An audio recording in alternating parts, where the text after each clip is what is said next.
আপনাদের সবাইকে স্বাগত জানাচ্ছি এটা নিউজের নিয়মিত আয়োজন নিউজ গ্যালারিতে এবং আজ আমাদের সঙ্গে আছেন যথারীতি ক্রীড়া সাংবাদিক উৎপল শুভ্র এবং সবসময় তার সঙ্গে কথা বলি এবং আলোচনা করি এবং জানতে চাই খেলার জগতের বিভিন্ন যে সাম্প্রতিক ঘটনা বলি এবং এছাড়াও আমরা একটু ইতিহাসের এই দিকেও একটু নজর দেই এবং একটু বিশ্লেষণও জানতে চাই। স্বাগত জানাচ্ছি উৎপল শুভ্র আপনাকে আমাদের আজকের এই আয়োজনে।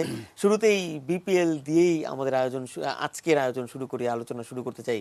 ক্রিস গেইল বিপিএল এর সপ্তম আসরের আজকে তিনি প্রথম ম্যাচটি খেললেন এবং মিরপুরে আপনিও গিয়েছিলেন মিরপুরে ক্রিস গেলের খেলা দেখতে।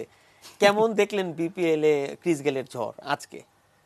ক্রিস গেল প্রথম নামলেন, আমিও আজকে প্রথম গেলাম বিপিএল। আমি প্রথম মাঠে যাইনি। আপনি কি তাহলে ক্রিস গেলকে দেখতে গিয়েছিলেন? না, মিলে গেছে এটা। আচ্ছা, কাকতালীয় ভাবে ক্রিস গেল সেটা ভেবে আনন্দ পেতে পারে, কিন্তু এটা আসলে কাকতালীয় ভাবে মিলে গেছে। তো যেটা আসলে বহুবার বলছিলাম যে এবার বিপিএলটা সেই অর্থে জমেনি বলতে আপনার মাঠের দর্শক বলেন, এটা নিয়ে সাধারণ আলোচনা বলেন, বা আছে না যে পারফরমেন্স আছেন, আপনি হয়তো জিনিসটা একটা টুর্নামেন্ট খেয়াল করছেন না, কিন্তু এমন একটা পারফরমেন্স হলো এখানে যে আপনি তখন এটা নিয়ে আলোচনা করতে বাধ্য হলেন। একটা টাই ম্যাচের কথা বলেছিলেন, ওই একটা ম্যাচ একটু টাই ওভারে, যেহেতু এটা টাই হয়ে সুপার ওভারে গিয়েছিল, এই জন্য ওই ম্যাচটা দেখেন আপনার একটা ম্যাচই মনে আছে। এমনিতে টি-20 যেটা হয় যে বলি যে খুব বেশি ম্যাচ মনে থাকে না যদি খুব উত্তেজনাকর সমাপ্তি না হয়। সঙ্গে লাগে যে আপনার এক্সট্রাঅর্ডিনারি কোনো পারফরমেন্স, যে পারফরমেন্সটা আপনার অনেকদিন মনে থাকার মতো। দেখা গেল আপনার 30 বলে হয়তো 70 লাগে কেউ জিতিয়ে দিল, বা একটা হ্যাট্রিক হলো, এই টাইপের হলে সেই ধরনের পারফরমেন্স এবার হয়নি। তো ক্রিস গেল অলওয়েজ একটা বড় ড্র, এবং আজকে আমার ধারণা ছিল যে অনেক দর্শক হবে। তো দর্শক আজকেও মাঠে মানে টি-20-র যেরকম দর্শক আশা করা হয় সেরকম দর্শক ছিল না। অনেক শীত পড়েছে, এটা কি একটা কারণ? হতে পারে, এখন এটা তো আমার পক্ষে গেস করা খুব মুশকিল। আবার টি-20 খেলা 2টা ম্যাচ ছিল, কিন্তু এটা দ্বিতীয় ম্যাচ 6:30টায়। কেউ যদি মনে করে 3 ঘন্টা গিয়ে খেলা দেখতেও পারে। তো আজকে ঠান্ডাটা আসলেই বেশি ছিল, সেটা একটা কারণ হতে পারে। আচ্ছা, আর ক্রিস গেল যেটা করেছেন যে মানে একটু ঝলক দেখিয়েছেন, পুরা দেখাতে পারেননি। 10 ওভারে 23, 10 বলে সরি 10 ওভার খেললে তো মোটামুটি সেঞ্চুরি হয়ে যেত। 10 বলে 23, এবং একটা ওভারে আফিফের একটা ওভারে অফ স্পিনারের ক্ষেত্রে একটু সমস্যা হতে পারে, বলটা জোর করে মারতে হয়, পেস বল তো সুন্দর আসে ব্যাটে, এটা ভেবে হয়তো আফিফকে এনেছিলেন অধিনায়ক। তো ওই এক ওভারে 3টা 6 মেরেছেন, একটা 4 মেরেছেন। তো ওইটাই এরপরের ওভারে মানে মাঝখানে ল্যান্ডল সিমন্স খেলেছেন একটা ওভার, পরের ওভারে ফার্স্ট বলে আউট হয়ে গেছেন রাব্বির বলে। কিন্তু চট্টগ্রামকে জেতালেন তো শেষমেশ ইমরুল কায়েসি। হ্যাঁ, সেটা তো বলতে হবে। 41 বলস মনে হয়। তো কারণ গেইল আউট হয়ে যাওয়ার পরে তো ম্যাচ ছিল, টার্গেটটা খুব কম ছিল না। ওই তো দেখাচ্ছে এটা কি গেইলের, এটা গেইলের আজকের ঝড়, মানে ঝড়ের কিছু অংশ। আজকে এটা ঝড় না, একটু বাতাস। হ্যাঁ, একটু বাতাস উঠেছিল, একটু ঝোড়ো বাতাস। ওই যে আফিফের সেই ওভারটাই আপনার 3টা 6। এবং আচ্ছা, এটা কি এরকম হতে পারে দাদা যে ক্রিস গেইলের অফ স্পিনের এগেইনস্টে একটু দুর্বলতা আছে বলেই কি আসলে আফিফকে আনা হয়েছিল, যে যাতে করে ক্রিস গেইলকে আউট করা যায়? না, দুর্বলতা আছে কিনা সেটা তো বোঝাই গেল না। এইটা তো ধরেন আফিফের এক ওভারে না, সেটা এই যে এটা টিপিক্যাল ক্রিস গেইল শট, 23 রান। সেটা অফ স্পিনার হতে পারতো, বাহাতি স্পিনার হতে পারতো, পেস বোলারও হতে পারতো।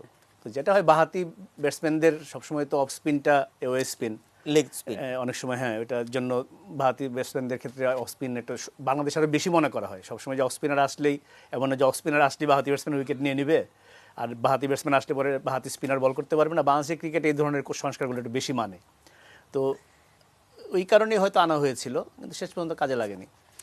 একটু পরের প্রসঙ্গে আজকে যদি বলেন বিপিএল এর, যদি একটু বলেন বিপিএল এ কিন্তু আজকে বাহাতিদের দিন। মানে ওই এই ম্যাচে বললেন ইমরুল কায়েস 41 বলে 67। প্রথম ম্যাচেও কিন্তু আসলে জিতিয়েছেন কুমিল্লাকে সৌম্য সরকার 53 নট আউট। যদি ওই ম্যাচে ম্যান অফ দ্য ম্যাচ হয়েছেন ডেভিড মালান, এবং তিনি বলেছেন যে আসলে সৌম্য সরকারেরই, কারণ সৌম্য যখন, আমার মনে হয় মালান যখন আউট হয়েছে তখন 25 বলে 38 রান দরকার ছিল। তো আর 25 বলে 38 রান টি-20 হিসাবে এমন অসম্ভব কিছু না, আবার একেবারে সহজও না। তখনও ম্যাচটা দুই পক্ষই ছিল, দুই দলই ছিল ম্যাচে। সেখান থেকে আসলে এক করতে সময় জিতিয়েছেন। সেক্ষেত্রে ম্যান অফ দ্য ম্যাচটা রানের ডিফারেন্সও মাত্র 5। সেক্ষেত্রে স্ট্রাইক রেট প্লাস ম্যাচের পরিস্থিতি চিন্তা করলে হয়তো সময় ম্যান অফ দ্য ম্যাচ হয়। তাহলে মালানকে কেন ম্যান অফ দ্য ম্যাচ? সেটা তো আমি বলতে পারবো না। এটা আপনার এডুকেটরের হয়তো মনে হয়েছে কোনো কারণে, এটা তো হয়, এই কারণে তর্ক হচ্ছে, তর্ক হচ্ছে। এবং মালান নিজেও বলেছেন যে আসলে আজকের ম্যাচে সৌম্য সরকারই ম্যান অফ দ্য ম্যাচ। অন্য একটা প্রসঙ্গে যেতে চাই, দুঃখিত। সেটা হচ্ছে যে মাশরাফি বিন মুর্তজা, তিনি তো আসলে আলোচনা হচ্ছে বিশেষ করে গণমাধ্যমেও বেশ কিছু কথাবার্তা উঠে এসেছে যে আসলে মাশরাফির অবসর নিয়ে, এবং কেউ কেউ বলছিলেন যে মাশরাফি যখন জিম্বাবুয়ে যখন বাংলাদেশে সফরে আসবে তখন হয়তো মাশরাফিকে খুব আড়ম্বরপূর্ণভাবে বিসিবি বিদায় দেবে, এবং কথা মানে ঘটা করে আসলে শোনা যাচ্ছিল। এই এই এই বিষয়টা আসলে না, আমি এই ধরনের কোনো কিছু শুনিনি। আর সংবাদ মাধ্যমে যেটা বললেন আপনি, এটা মানে স্পেকুলেশন হিসেবে হ্যাঁ, বলা, এটা আসলে অনেক আগের কথা, এসেছে। ইদানিং হ্যাঁ, এটা হয়নি। কারণ গত কিছুদিনে দেশের ক্রিকেট পাকিস্তানে বাংলাদেশ যাবে কি যাবে না এটা নিয়ে বেশি আলোড়িত ছিল। তো জিম্বাবুয়ে সফরটা হঠাৎ করে সামনে এসছে, যদিও এটা আগে থেকে পূর্ব নির্ধারিত, মানে সরি আগে থেকে পূর্ব নির্ধারিত, মানে পূর্ব নির্ধারিত মানে তো আগে থেকে নির্ধারিত আগে থেকে নির্ধারিত ছিল। তো এটা বেশি আলোচনায় এখন আসার কারণটা হচ্ছে যে এই ট্যুরে ওয়ানডে আছে। তো ধরেন আপনার মাশরাফি যেহেতু টেস্ট খেলেন না, টি-20 খেলেন না, শুধু ওয়ানডেই খেলেন এবং বাংলাদেশের ওয়ানডে অধিনায়ক, তো মাশরাফিকে বিদায় দিতে গেলে তো ওয়ানডে খেলেই বিদায় দিতে হবে। যেটা আফগানিস্তানের সময় আলোচনা হয়েছিল, যে আফগানিস্তান টেস্ট খেলতে এসেছিল সময় যে একটা ওয়ানডে আয়োজন করা হবে কিনা শুধু মাশরাফিকে বিদায় দেওয়ার জন্য। তো সেটা শেষ পর্যন্ত হয়নি। সেটা মাশরাফির দিকে থেকে আসলে পরিষ্কার করে তিনি ক্রিকেট বোর্ডকে কিছু জানাননি বলে আমি যতটুকু জানি। আমি যদি একটা বিষয় একটু আপনার কাছ থেকে জানতে চাই যে আপনার দীর্ঘদিনের ক্রীড়া সাংবাদিকতার অভিজ্ঞতার আলোকে আপনার কি মত, মাশরাফির কি এই জিম্বাবুয়ে সফরেই আনুষ্ঠানিকভাবে বিদায় নেওয়া উচিত কি না? এটা বলা খুব মুশকিল, কারণ একদমই তার পার্সোনাল ডিসিশন। এটা এই কারণে বলবো যে অবসর নিয়ে আমি কথা বলছিলাম, যে অবসর নিয়ে দুই রকম কথা চালু আছে। অনেকে মনে করেন যে অবসর আমি এমন সময় যাব যখন কেউ বলবে না যে সবাই যেন বলে কেন যাচ্ছ, কেউ যেন না বলে কেন যাচ্ছে না। তো মাশরাফিকে নিয়ে একটু গত বিশ্বকাপ থেকে শুরু করেই আপনার ব্যাপারটা একটু মিক্সড হয়ে গেছে, ডিভাইডেড হয়ে গেছে। কারণ বিশ্বকাপে মাশরাফির পারফরমেন্সটা একদমই মাশরাফি সুলভ ছিল না। এমন তো না যে মাশরাফি শুধুমাত্র নামের জোরে খেলে গেছেন, মাশরাফির পারফরমেন্সও ওইরকমই ছিল বলেই দলে খেলেছেন।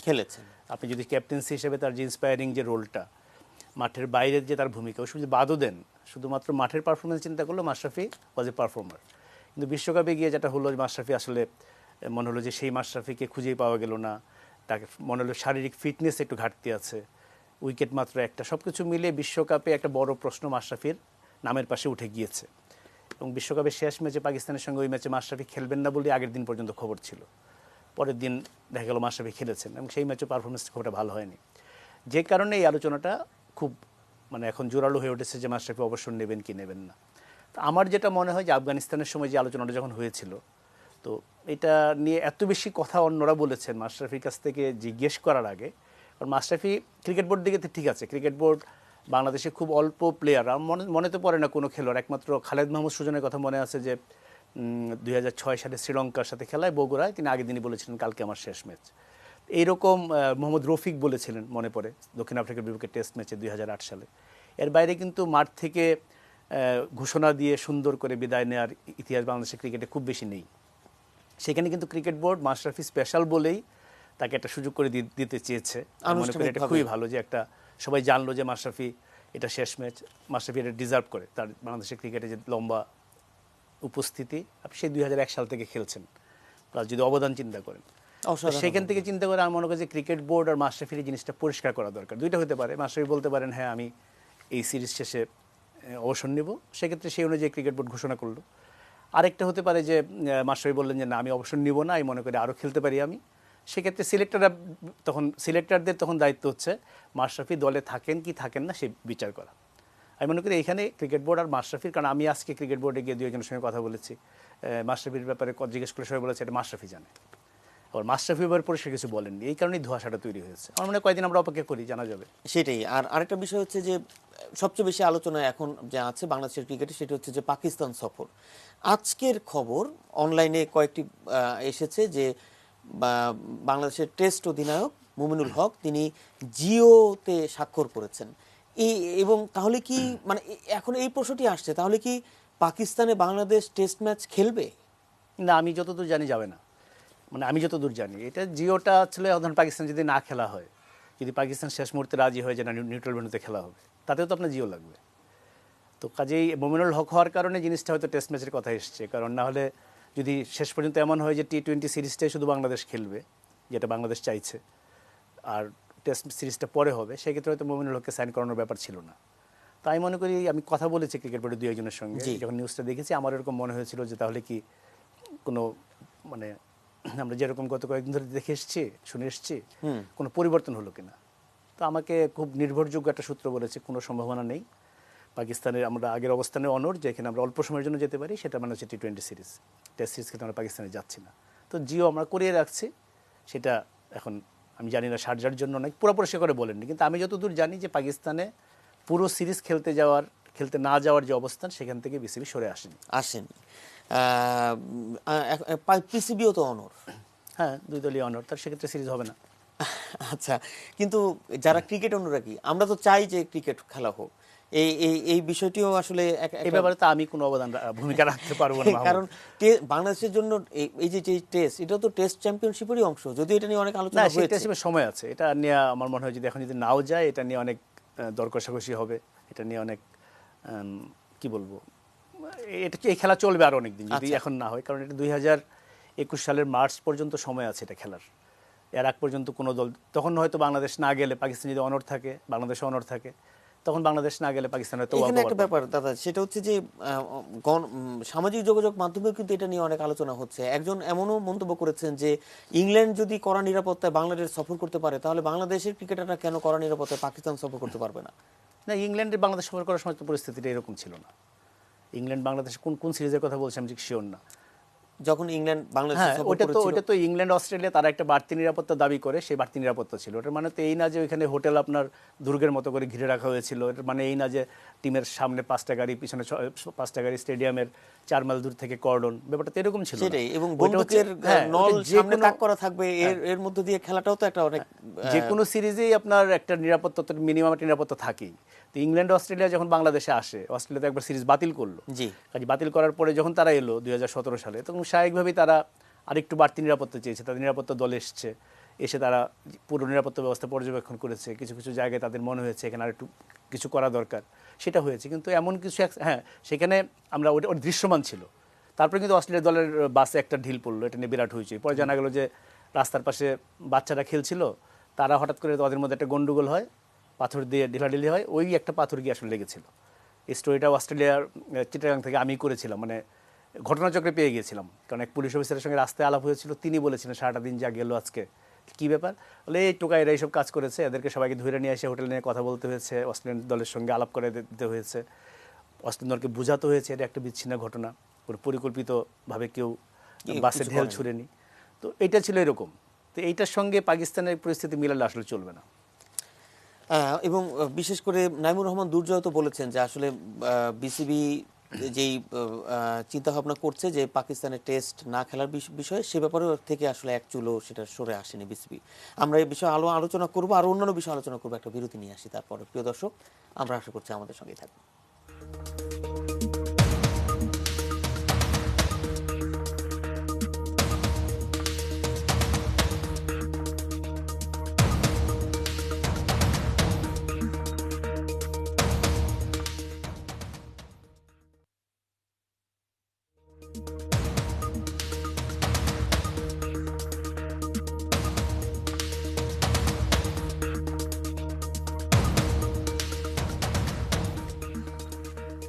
খেলার বিশ্লেষণ এবং এই নিয়ে আয়োজন, আমরা আছি আমাদের নিয়মিত আয়োজন নিউজ গ্যালারিতে। আছেন আমাদের সঙ্গে উৎপল শুভ্র, কথা বলছি তার সঙ্গে খেলার জগতের বিভিন্ন বিষয় এবং এর বিশ্লেষণ নিয়ে।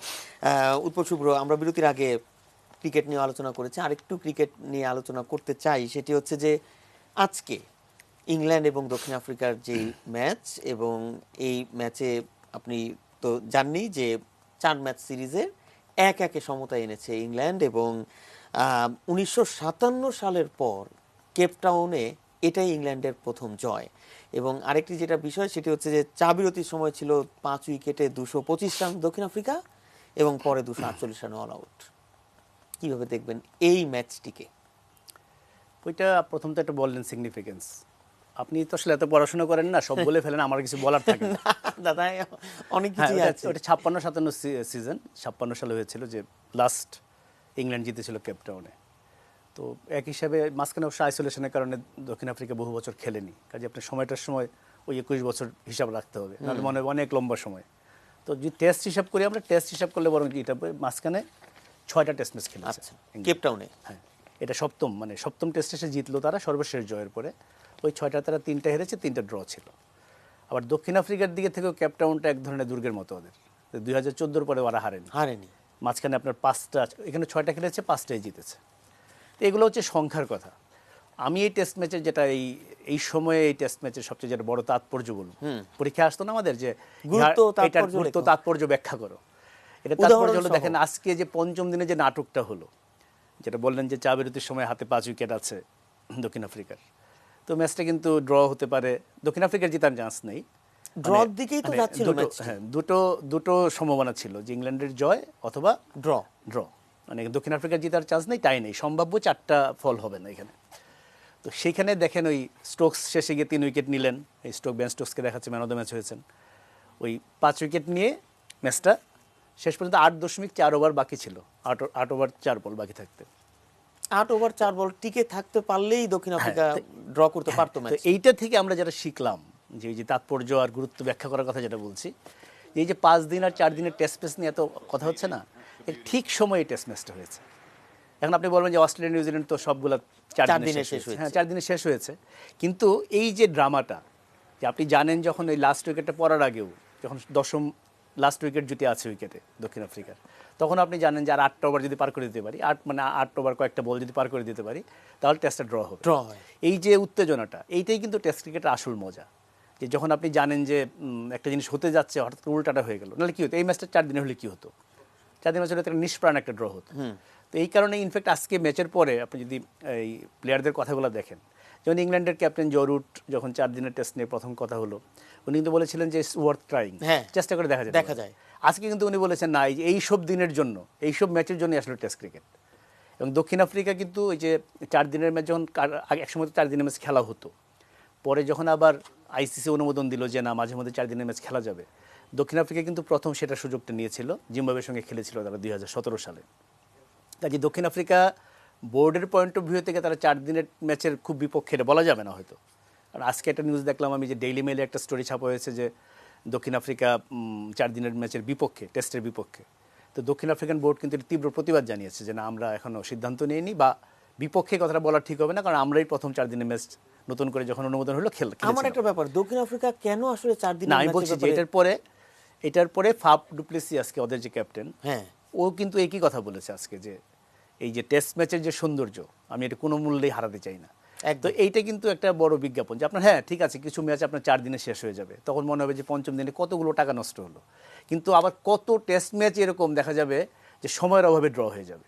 কাজেই আমি মনে করি যে গত কিছুদিনে যে আলোচনাটা হয়েছে, আমরা নিউজ গ্যালারিতে এই আলোচনা করেও সেটা একটু 5 দিনের টেস্টের পক্ষে জোরালো একটা অবস্থান নিয়েছি, তো সেটা মনে হয় কাজে লাগছে। কারণ গত কয়েকদিনে যদি আপনি কথা শুনেন, আস্তে আস্তে কিন্তু প্লেয়াররা সব 5 দিনের টেস্টের পক্ষেই কথা বলছেন। কারণ আপনি এই ড্রামা আসলে কি, মানে আপনি 5 দিনের টেস্ট ম্যাচ এমন একটা ফরম্যাট, এটা শুধু ক্রিকেট না, পৃথিবীতেই তার কোনো খেলা নেই এইভাবে যে মানে 5 দিন ধরে একটা ম্যাচ হয়। এবং এইটাতে যদি আপনার আদর্শ একটা টেস্ট ম্যাচ হলো এটা, যে যেখানে গিয়ে শেষ মুহূর্তে কি কত উত্তেজনা, কত থ্রিল, শেষ ঘন্টা আধা ঘন্টা, তো সেই জিনিসটা আপনি কখনো রিপ্লেস করতে পারবেন না। 4 দিনের টেস্ট ম্যাচ করা মানেই হচ্ছে এটার পুরো জিনিসটা চেঞ্জ হয়ে যাওয়া। অর্থাৎ টেস্ট ম্যাচের সমস্ত যেই আবেদনটা, সেটাই আসলে আবেদনটা মানে কি, খেলার ধরনটাই তখন চেঞ্জ হয়ে যাবে। তখন আপনি জানেন হাতে সময় কম, তখন আপনি অন্যভাবে খেলবেন, সবকিছু মিলিয়ে প্লাস এই ধরনের সমাপ্তি আপনি খুব কম পাবেন। এটা তো আমি যেটা বলেছি এই অনুষ্ঠানেই 4 দিন আর 5 দিনের টেস্ট ম্যাচ বিতর্কে নিয়ে বলেছি যে 3 দিনও তো বহু টেস্ট ম্যাচ শেষ হয়েছে, মাঝখানে তো অনেক টেস্ট ম্যাচ হয়েছে 3 দিনে শেষ হয়েছে। বাংলাদেশ ইংল্যান্ডকে হারিয়েছে 3 দিনে, তো সেগুলো ওয়ান অফ বা হঠাৎ করে হয়ে যায়। হ্যাঁ, এটাও ঠিক, আমি বলছি যে 60% ম্যাচ 4 দিনে শেষ হয়েছে, তো বাকি 40%। তো আমি যদি ওইভাবে হিসাব করি যে 4 দিনে যদি ম্যাচ হতো সবগুলো, তাহলে কতগুলো জয় পরাজয় নিষ্পত্তি হওয়া ম্যাচ আসলে ড্র হয়ে যেত।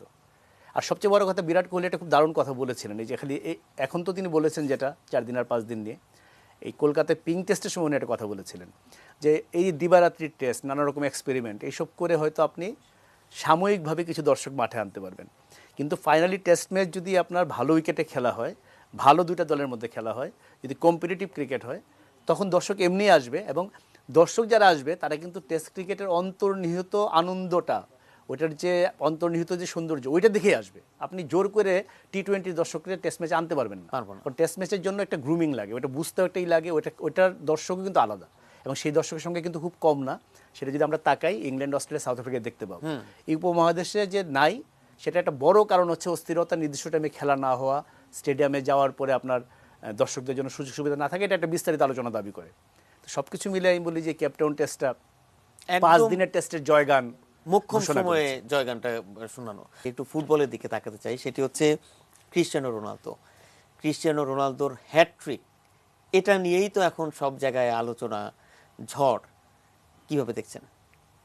এর তাৎপর্য কি যদি আমরা সেভাবে বলি? এর তাৎপর্য হচ্ছে যে রোনালদো এক ম্যাচে 3টি গোল করেছেন।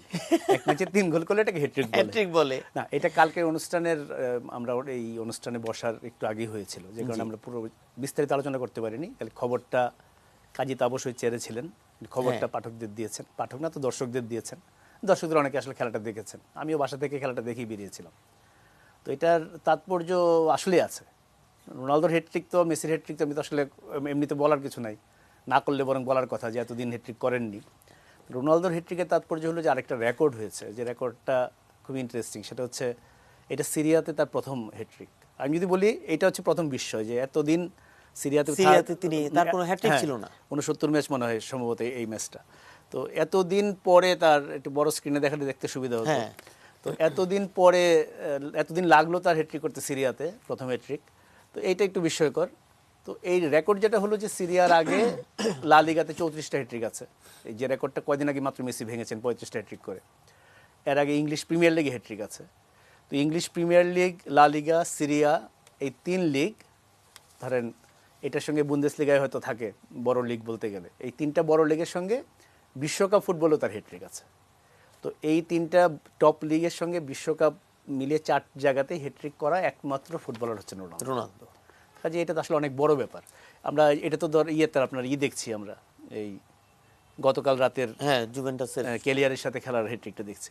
আমরা আগের হ্যাটট্রিকগুলো দেখতে পারি চাইলে, কিন্তু ওই যে কারণ ম্যানচেস্টার ইউনাইটেডের পক্ষে তার একটাই হ্যাটট্রিক 2008 সালে নিউক্যাসলের সাথে। আমরা কি এটা বলতে পারি যে 2018 সালে রিয়াল মাদ্রিদ ছেড়ে জুভেন্টাসে যোগ দেওয়ার পর ক্রিস্টিয়ানো রোনালদো অনেক ভালো ফর্মে আছেন? সেটা বলা খুব মুশকিল আপনার, কারণ যেটা বললাম যে এতদিন লাগলো কেন তার হ্যাটট্রিক করতে, কারণ রোনালদোর তো মানে 34টা হ্যাটট্রিক লা লিগায়, ঠিক আছে, ওখানে আর লম্বা সময় খেলেছিলেন। কিন্তু নতুন দেশ, নতুন দল, এটা আপনার এই যে ইউনাইটেডের পক্ষে হ্যাটট্রিকটা, এটা তার প্রিমিয়ার লিগে মাত্র একটাই হ্যাটট্রিক। দেখেন তো একদম তরুণ রোনালদো, মাত্র এসছেন পর্তুগাল থেকে। বাহ। আরেকটা হয়েছে কি যে যেটা বলছিলাম কয়দিন আগে, যে জুভেন্টাসে যাওয়ার পর ওই আগে যেটা রিয়ালের খেলার সময় যেন সবার একেবারে খুব নজরে থাকতেন স্প্যানিশ লিগে, আজকে রিয়ালের খেলা, কালকে বার্সেলোনার খেলা, মানে রোনালদো মেসি মিলিয়ে জিনিসটা খুব বেশি আলোচনা। জুভেন্টাসের খেলার রোনালদোর জন্যই বেশিরভাগ হয়তো মানুষ দেখেন।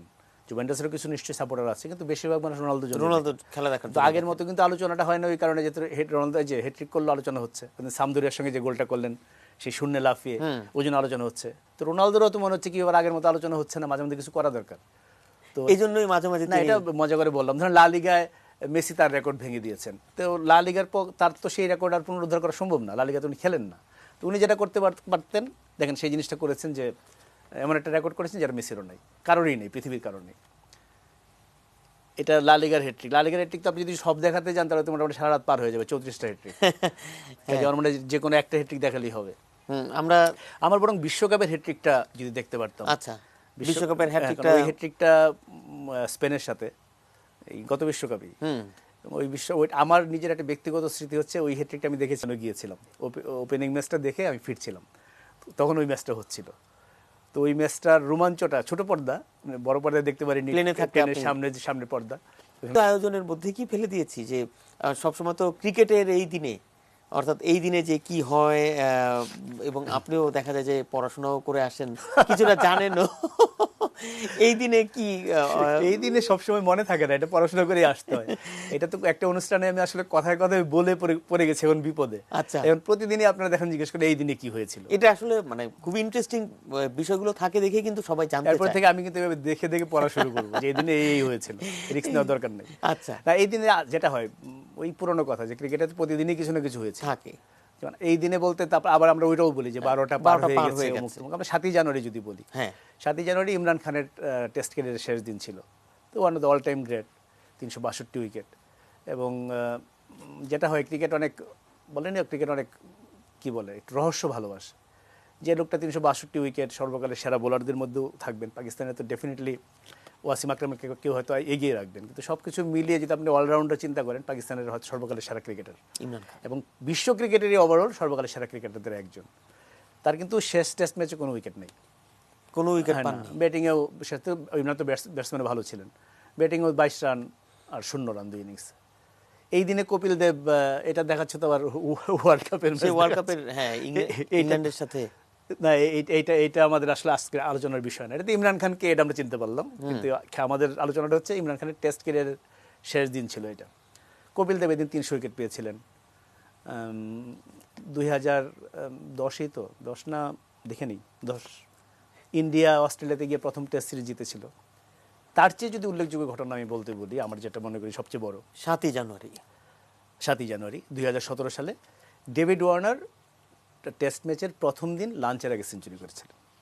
তো এটা খুব বিরল ঘটনা। মানে এর আগে আপনার ছিল 1, 2, 3 টেস্টের প্রথম দিনে লাঞ্চের আগে সেঞ্চুরি, অর্থাৎ তিনি খুব দ্রুতই মানে বলের সাথে পাল্লা দিয়ে। হ্যাঁ, প্রথম হচ্ছে আপনার লাঞ্চ পর্যন্ত কয় ওভার খেলা হয়। আপনার যদি পেসাররা বল করে কখনো কখনো এরকম 24-25 ওভার খেলা হয়, স্পিনাররা বেশি বল করলেও 28-30 ওভারের বেশি নর্মালি খেলা হয় না। তো সেইটুক সময়ের ভিতরে আর সেই সবগুলো বল তো আর একজন ওপেনার খেলেন না যে সেই ইনিংসটা দেখাচ্ছে। তো এটা খুবই এই জন্য বিরল ঘটনা। আপনি যদি দেখেন যে এত বছর ধরে টেস্ট ম্যাচ হচ্ছে, এতগুলো টেস্ট হয়েছে, এই ওয়ার্নারের আগে মাত্র 4 জন এই কাজ করেছিলেন। নামগুলো কি? Victor Trumper, Charles Macartney, Don Bradman, Majid Khan, পাকিস্তানের ওপেনার। তো এর ওপেনার না হলে করা মুশকিল একটু, মানে ঠিক আছে শুরুতে ওপেনার আউট হলে হয়তো নাম্বার 3 সুযোগ থাকে। এই দেখেন নামগুলো দেখেন, সালগুলো দেখেন, আপনি দেখেন এখানে, এটা দেখলে আপনি বুঝতে পারবেন যে এটা কতখানি বিরল। এবং ওয়ার্নারের পরে কিন্তু দেখেন এই 1902-এর পরে 1926, 26-এর পরে 30, 4 বছরের মধ্যে হলো। এরপর একটা লম্বা বিরতি, প্রায় 46-47 বছরের বিরতি, তারপরে আবার 30 বছরের বিরতি, 30 না 40 বছরের বিরতি। এরপরে কিন্তু পরপর 2 বছরে দুটো ডেভিড ওয়ার্নার করেছেন এবং শিখর ধাওয়ান করেছেন। এই তালিকাটা দেখাতে বলেছিলাম আমি একটা কারণে, সেটা হচ্ছে এই তালিকাতে কিন্তু অনায়াসে বাংলাদেশের একজন থাকতে পারতেন। এখন ক্রিকেটে যদি হয়তো এগুলোর কোনো জায়গা নেই, এগুলো নদীতে ফেলে দিতে হয়, কিন্তু এটা আমি যেটা বলবো সেটা খুব জেনুইন আফসোস। কারণ তামিম ইকবাল 2010 সালে ইংল্যান্ডের সঙ্গে এই মিরপুরে মানে অবিশ্বাস্য একটা ইনিংস খেলেছিলেন।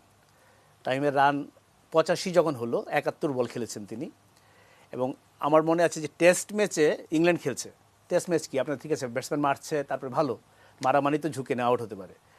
1 ঘন্টা পরে মনে হচ্ছিল যে এটা বোধহয় ওয়ানডের ফিল্ড প্লেসিং, ফিল্ডার 6-7 আছে, যেহেতু এখানে তো রেস্ট্রিকশন নেই। ওয়ানডেতে যেমন আপনার সার্কেলের মধ্যে এতজন থাকতে হবে, বাইরে এতজন থাকতে হবে, মানে দেখা যাচ্ছে 6-7 হচ্ছে বাউন্ডারি লাইনে। সেখানে তামিমের জন্য সেঞ্চুরি করাটা একদম মানে সহজ ব্যাপার ছিল, ও সিঙ্গেলের উপরে খেলতেই পারতো। সে মানে খুব যে অ্যাটাকিং শট খেলতে গিয়ে আউট হয়েছেন তা না। জেমস ট্রেডওয়েল মাথায় চুল নাই, একটা অফ স্পিনার, ওই টেস্টের ডেবু হলো, তার একটা বল সুইপ করতে গিয়ে গ্লাভসে লাগলো, একটু হাতে লাগলো, আর অদ্ভুত একভাবে আউট হয়ে গেল তামিম। তো এই কারণে বলছি এটা আফসোসের ব্যাপার, যে ধরনের হতো যদি এরকম যায়, এরপরে 1 ওভার বাকি ছিল, 2 ওভার বা 3 ওভার বাকি ছিল, তাই আমি বলতাম না। তামিমের আর 15 রান বাকি ছিল সেঞ্চুরি করতে, কিন্তু এরপরে লাঞ্চ হতে আরও 9 ওভার খেলা হয়েছে। কাজেই এখন আমি যদি বলি আউট না হলে তার সেঞ্চুরি হতো, এরকম কথা তো আসলে ক্রিকেটে বলাই যায়। যদি এটা বলি 9 ওভার টিকে থাকলেই তো তামিমের সেঞ্চুরি হয়ে 9 ওভার তো লাগে না, যেভাবে খেলছেন 3-4 ওভারই লাগে। এটা এই কারণে বলছি, কারণ ক্রিকেটে এটা হলে এটা হতো বললে আপনার আলোচনা জীবনেও শেষ হবে না। এটা এই কারণে বলছি যে ওই 9 ওভার বাকি লাঞ্চের একটা ব্যাটসম্যানের 85 রান টেস্টের প্রথম দিনে, এই জিনিসটা তো খুব বিরল। এই কারণে এই জিনিসটা খুব আফসোসের। আর যেহেতু তালিকাটা খুব সংক্ষিপ্ত, তখন তো ধরেন আপনার ওয়ার্নারেরও করার হয়নি, শিখর ধাওয়ানের হয়নি, তার মানে সে তামিম কাদের সঙ্গে তার নাম লেখা হতো? ট্রাম্পার, ম্যাকার্টনি, ব্র্যাডম্যান, মাজিদ খান। দেখা যাচ্ছে টেস্ট ইতিহাসে মাত্র 5 জন খেলোয়াড় এটা আছে। তামিম নিজে এটা জানতেন না। ওই দিন খেলা শেষে তামিমকে আমি বললাম যে আপনি কি জানেন আপনি কি একটা সুযোগ নষ্ট করেছেন? ও তো সেঞ্চুরি 85 রানে আউট হওয়া মানে সেঞ্চুরি মিস করেছে। শুধু সেঞ্চুরি না রে ভাই, আপনি টেস্ট ইতিহাসে 5 জনের সঙ্গে এমন একটা কাজ করে ফেলতেন যেটা মাত্র 4 জন করতে পেরেছেন। বলার পর মুখটা দেখে মনে হলো না বললেই ভালো হতো, বেচারা আফসোসটা আরো বেড়ে গেল। যাক, আমরা আশা করছি যে আসলে এই আফসোস আর দীর্ঘদিন করতে হবে না। বাংলাদেশের জাতীয় দলে নিশ্চয়ই কেউ না কেউ করবে। না, এটা খুব বলা যায় না। আপনি বললাম না এতগুলো টেস্ট ম্যাচের ভিতরে মাত্র 6টা হয়েছে, এটা আপনি বলতে পারেন না, অনেক দেশেরই করেন, কোনদিন হবেও না। তবে কিন্তু পরপর কিন্তু হচ্ছে। আচ্ছা, তাহলে আমরা আশা নিয়েই থাকতে চাই এবং এই আশায় বাংলাদেশের একজন ব্যাটসম্যানের নামই যাতে থাকুক। সবচেয়ে শেষ যাতে অ্যাড হোক, এটাই আসলে চাই। অসংখ্য ধন্যবাদ উৎপল শুভ্র। আজকের আয়োজন এখানে শেষ করতে হচ্ছে। আপনাকে অসংখ্য ধন্যবাদ আবারও। আপনাকেও ধন্যবাদ। প্রিয় দর্শক, এই ছিল আমাদের আজকের নিউজ গ্যালারি।